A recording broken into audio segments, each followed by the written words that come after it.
Hey everyone, welcome back or welcome to the General Podcast. My name is Aiden Simpson. I'm so glad you decided to come and check out the next episode.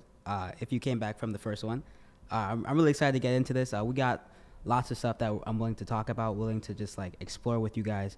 And I think it'll be good. It's always just chill conversation. You know what I mean?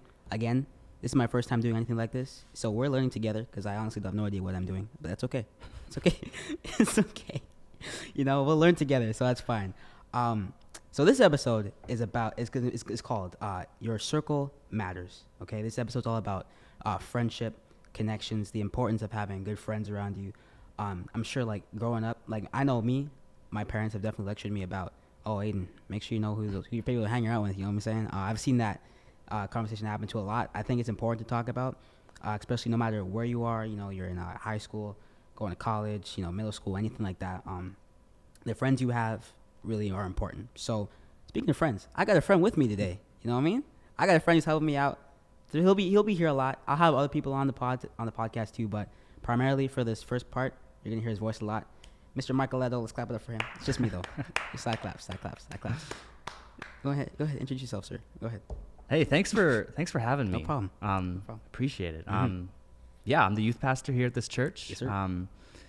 Known Aiden for a while now. When did we first know each other? Bro, can I call you bro? I don't think calling you youth pastor bro is a good idea. My bad. That's fine. Sir?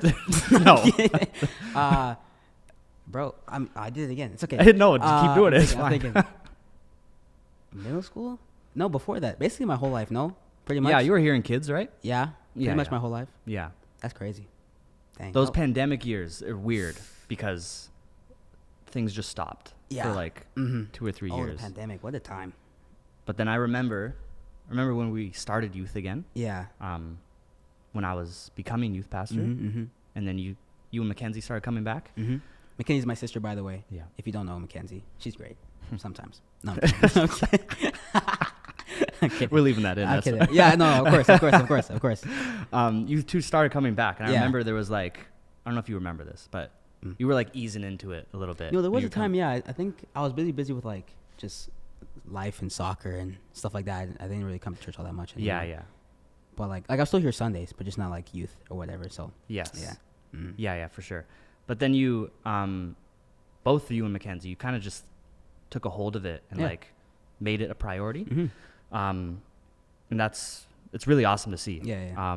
And we are friends Of course. now. And so Yeah. I love that. And That's great, man. we've grown in that relationship. And yeah, I'm just really proud of you for thanks, man. being Dang, bro. who you are. That's crazy. For becoming who you have become and Yeah. are still becoming. That is God. Man. That's crazy. This is a podcast. This is just one sample of everything Aiden is doing Yeah. here.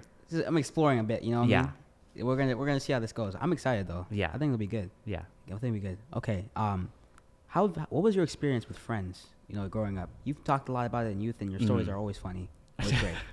But how important were friends to you, you know, growing up? Yeah. I mean, I think for anyone, it's similar. We have different seasons of friendships, right? And I spent my junior high years not going to church. I started going to church in high school. So those are two different distinctions right there. Yeah. In middle school, like ironically, in middle school, I would say I felt like I had better friends in middle school for the most part than I did in high school. Strictly speaking about school, like when I was in middle school, there was something about middle school that I just loved. Yeah. Okay. I loved junior high. Okay. Because I felt kind of like an idiot, and I was allowed to be an idiot. As you get older, you're not allowed to do that anymore. Jail. So I had friends. Maybe they weren't always the best friends. Okay. You know, like if we're talking about wisdom, which we will eventually. At some point. Then maybe not the wisest choices of friends, but I had a lot of fun. Okay. In junior high. Fun is good. Which is not a bad thing. No, fun on is its own. good. Fun is good. But then when I went into high school, some things started happening. Like it happens to everyone when you switch schools. Yeah. Your friends change, obviously. Yeah. Maybe there are some people that move over with you. But for the most part, it's a whole brand new scope of people. Yeah. And so I had to figure it all out again. And honestly, I didn't do a great job at socializing with people. You really gotta you gotta try. Yeah, I think for me, like I've always been like kind of a more of the introverted side. Yeah. I mean, like now you may not know that because like when we're doing whatever, like singing and talking and all that great stuff, blah blah blah. But I think just as you grow older, you kind of get more comfortable in your own skin, and like you just start attracting people who are more like you, and you may feel more comfortable talking to them. Yeah. I know, like for me, I've been blessed to have like the same group of friends I've had for like ages. Like I remember like growing up, like all my friends, we lived in the same neighborhood. It's great because like, since we're all living around the same place, basketball runs in someone's driveway or whatever, or soccer at the park or stuff like that. Being in the same school, same classes kind of thing was great. Even when I moved, like last year of high school, still hanging out is great. Even first year of college, even getting new friends or whatnot, but still having those old connections, I think is just awesome because like you can't really do life alone. It's not really good to do life alone. And like for people who like maybe don't have as many friends, you don't really need a lot, in my opinion. I think you just need like two good quality, good quality friends. One or two, I think, is enough to get by. There's actually some biblical stuff for that, actually. Yeah, it's crazy. This is a Christian podcast, so we are gonna base our opinions in the Bible. I think it's important to see like if you never like heard the Bible before, like know that the Bible has a lot of practical advice. Just not just like existential like theological things, abstract like what is life, what is death, stuff like that, but like practical everyday things. I think I saw like an acronym for the Bible was like basic instructions before leaving Earth or something like that. I think that's pretty cool. Yeah, because there are basic instructions in the Bible on how to live. So we're gonna go to Ecclesiastes. What the heck is Ecclesiastes? What kind of name is that? It's okay. We'll talk about that eventually about how to read the Bible and stuff like that. But for now, Ecclesiastes is like a wisdom book in the Old Testament. This king wrote it. He was going through some stuff when he wrote this book, not gonna lie. But we'll get into that. We'll get into that eventually. It's okay though, not now. But anyways, Ecclesiastes chapter 4, verse 9 to 12 says, 2 are better than one, because they have a good reward for their efforts. For if either falls, his companion can lift him up, but pity the one who falls without another to lift him up. Also, if two lie down together, they can keep warm. But how can one person alone keep warm? And if someone overpowers one person, two can resist him. A cord of three stands is not easily broken. I think that's wisdom right there. That's good. Yeah. That is really good. I'm just rereading it. Go ahead. It's just it speaks, I think, about, obviously, like you said, this is a book of wisdom. And Solomon, who wrote this, the king that you referenced, there's a lot of wisdom in what he's saying because he kind of mirrors what Jesus talks about a lot. He's talking about companionship with other people. But I think there's also something there about companionship with God. True. And I know the focus of this is friendship and the circle that we have. Maybe it's too early for this. No, go ahead. But go ahead, sir. I see where you're going with this. Go ahead. Yeah, talk. Jesus is a friend. Amen. He's meant to be our friend. And he's so much more than just a friend, but he's a friend in a very real sense of that word.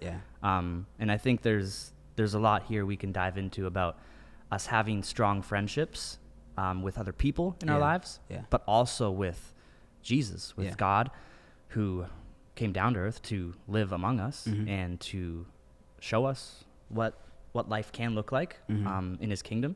So I think those two things, like having good, even like you said, just having like 2 or 3 like really solid friends, combined with a relationship with God that's always growing, I think that just sets you up to succeed in life. That's good. And that's why he's a youth pastor, ladies and gentlemen. There you go. There you go. The idea of like God being a friend, because I think it may be hard to like wrap like your mind around if you don't really know like who he is yet, because like you may think he's just some like far off guy in the sky who has like he obviously has infinite power and stuff like that, but he's also relational at the same time, right? And that he cares about like what we feel, as minuscule as they may be compared to like the grand scheme of the universe and whatnot. He still cares, and I think that's just like that's a beautiful thing, because he's a loving father. He wants to be your friend. You know what I mean? I think understanding like that relationship helps us to be better friends too. Better friends, lifting up each other, supporting each other when you're there. Just like, even if you're not a Christian, or if you are a Christian, you know what it feels like to have a good friend, and what that kind of difference shows when you have good friends. I'm like, and there's like this saying that says like, oh, show me your friends, I'll show you your future and whatnot. Yeah. And kind of like that has value, because like the people you surround yourself with can either like set you up to go somewhere, or they'll hold you back to, you know, from where you're going, right? Yeah. And there's a lot of also like stories in the Bible too of like the faith of other people's friends, putting them in positions to do something good. And I think we got a story here, I think in Mark chapter 2. Yeah. Yeah, we gotta flip to the New Testament, so give us a second. You know what I mean? Give us a second. Oh, I passed it. I feel like I'm doing sword drills. Oh, you know, we should do that.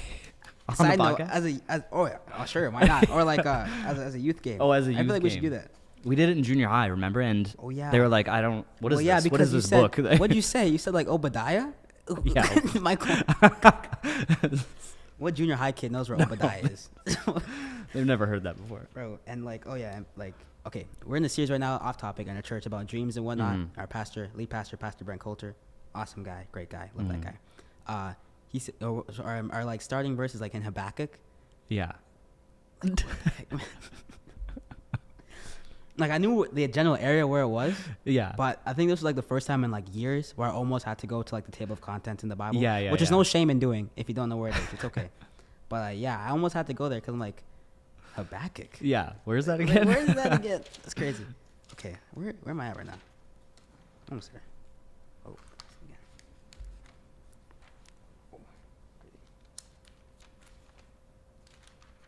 Okay. My pages were stuck together for a second.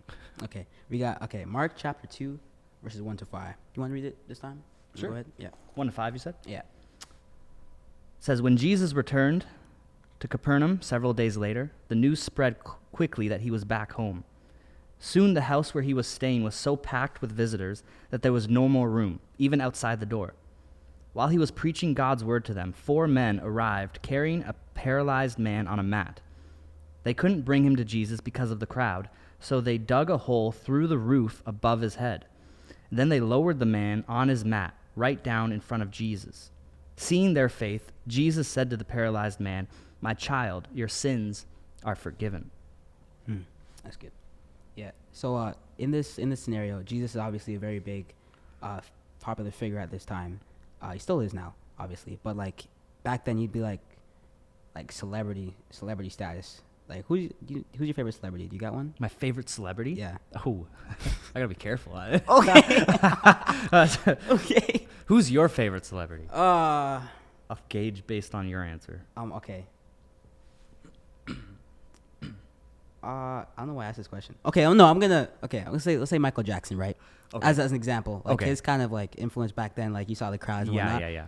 It's kind of like that. So picture that amount of people trying to stuff themselves inside the house Yeah. to try and get to see Jesus. You know, living room's flooded, upstairs flooded, attic's flooded, whatever, basement's flooded, the block is flooded. You know what I mean? And this guy who's paralyzed wants to get healed. He needs to get some healing, obviously, because he cannot walk. You know what I mean? Obviously, there's a bigger issue too here with forgiving sins and stuff like that, which we'll talk about later on. But what's really cool about this story is that it wasn't really necessarily the faith of the guy, of the man, that got him healed or his sins forgiven. It was the faith of his friends that got him healed and forgiven, right? Because it was their faith and their initiative that put him in the place in order to get what he needed. And it's the same kind of thing that we can look for in the friends we choose and the friends that we want to be, is that you want to have people who are always backing you and willing to help you get into positions that you want to be in, that you need to be in, that you may not know for yourself that you want, but like that they'll get you there eventually. You know what I mean? I think that's just an important thing to really understand and really know that God recognizes strong connections and strong relationships, and he rewards those things. So I think that's just really important, you know? Yeah, it's really good. We see these friends, they give this friend what he needs. Like and that's not an easy thing. You can see the work that they went through. Bro, they drilled a hole in the roof, man. Who paid for that after? Honestly, they didn't just like work to like make the way through the crowd. Like I assume this was the only way. Probably, most likely. Must have been like really packed. And honestly, they could have just said, you know what, we'll catch Jesus another time. It's fine. We'll see some more of his miracles later. But they like had to do it then. And so they did it. Whatever they needed to do, they did it. They brought their friend to Jesus.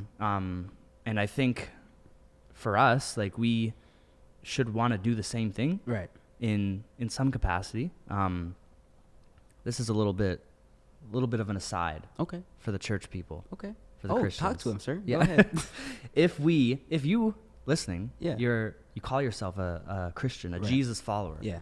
I think we should adopt the same attitude of wanting to bring our friends to Jesus. Yeah. You know, like, not that we're responsible for their salvation. We're not. Yeah. But like, we have a part to play, and we do have, in some sense, a responsibility to lead them to Jesus. And I say responsibility because it's something that we can own. Yeah. We can choose to own that responsibility by saying, like, we have a certain group of friends. We have people in our lives that we might call acquaintances or friends, and some of them don't know Jesus.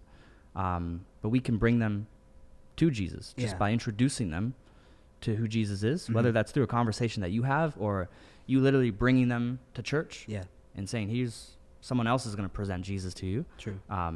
But here he is. Yeah. But for like the non-Christians, if you're not a believer, if you're not a follower of Jesus, it's just good to have people around you who know and can sense like what you need, not just what you want. Yeah, exactly. Not just tell you what you want to hear. Yeah. That's important. That's really important. Yeah. But to give you what you need, even if it's hard. Yeah. Even if it hurts. True. I think back to like the Christian part, or like talking to the Christians. I think there's important here, like there's an action behind what they were doing. Yeah. I think, well, my success, or like my experience with introducing the idea of God to my friends is more important to live out what I'm saying than just to say it. Because, like, we'll talk about like salvation, all that stuff, and how it works to accompany that and whatnot. But faith without works is dead, right? And it's not like it's not the fruit of our salvation; it's the root of it. So it's works is just works is the fruit of our salvation. They're not the root, right? Yeah. But really living out what I believe and what we say, and showing there's a change happening on the inside, it kind of speaks like multiple times volume than if I would just be like, hey, come to church. They'd be like, why? Yeah. Oh, because Jesus loves you, right? Obviously there's merit in that, and we should be doing that. Yeah. But I think it's far more important just to be living out what we say. So yeah. I think a lot of the problems that maybe some people who aren't familiar with church, or maybe have had bad church experience, a lot of the problem can be with their experience with people who call themselves Christians. True.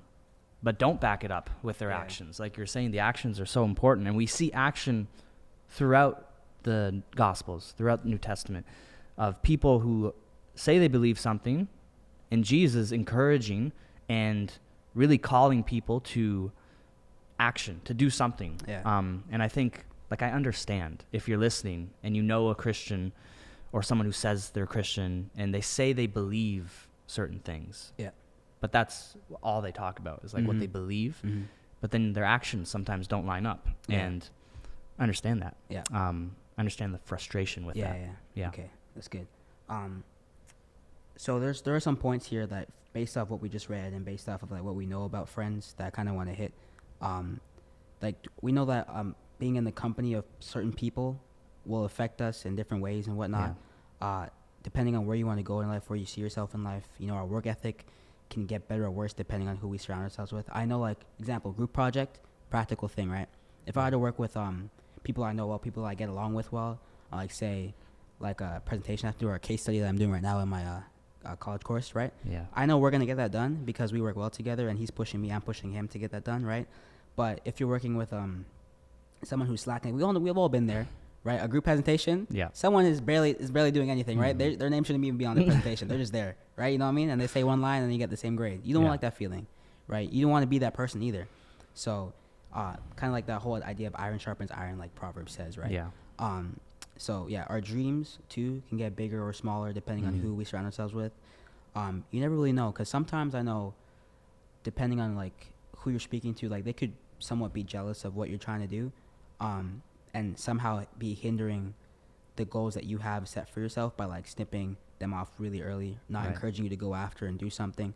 Like for this whole thing, for example, like when I brought up the idea, you're like, oh, that's awesome, that's sick, we should actually try and do that, right? Yeah. Obviously, this is an abstract thing. I thought it's obviously like a lot easier than I thought, but there's still a lot of work that got put into it, right?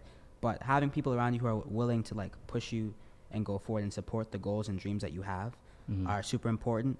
Our focus can get better or worse depending on who we surround ourselves with. Yeah.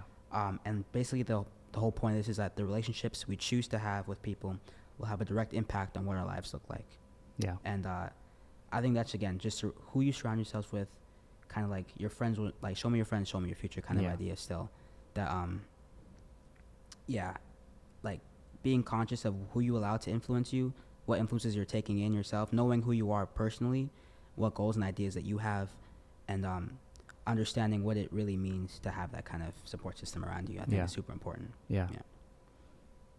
That's great. I think one last thing I'll say is it is a choice. And sometimes we don't realize that, but we can choose our friends. That's true. You have the ability to choose your friends. Like it's your life. Yeah, true. Yeah. They're your people, your circle, right? But if someone, it's hard to do this, but you got to recognize when someone in your circle is not building you up. Yeah. They're tearing you down. Yeah. It's much easier, I think, in most cases, just to let it keep going, to just keep the status quo. But you got to learn at some point that you have the ability to choose your friends. But you have to also make that decision to choose your friends. Sometimes you gotta cut some people out little bit, or limit some people. And then you have to also pursue other relationships as well. And also you may have good friends now, but like growing up they may change depending on where you're going in your life or whatnot. And so like choosing your circle of friends wisely is always a good thing to do. But like the friends you have now may not be necessarily the friends you have like 5-10 years down the line, and that's totally fine, because people grow, people change, right? And you have to be okay with that. Like, but like, are they leaving because, you know, like you're just outgrowing them and like they're staying somewhere else and they're not like excelling with you? Then that's okay. If you have to leave them behind, that's okay. You still have like the memories that you have had with them over the past years, so I think it's good. And the love of friendship is really important.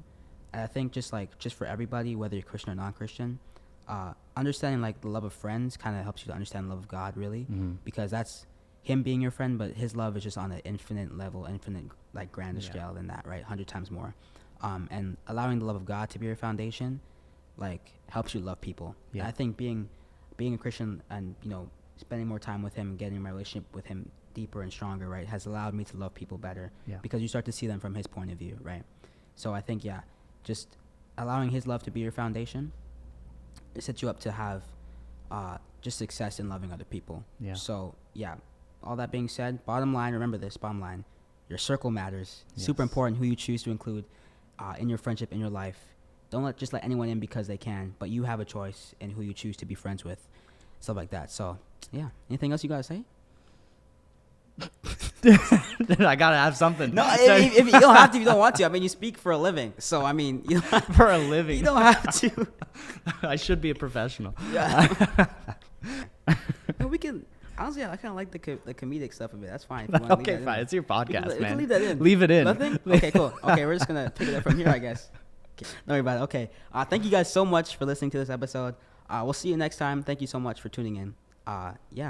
It's been great. Thank you for being here, man. Hey, thank you. Yeah, no problem. And you'll see him again a bunch of times. Yes. Because I know you'll get tired of hearing my voice. I'm already tired of speaking. And this is one episode in. But so thank you. See you later. Peace.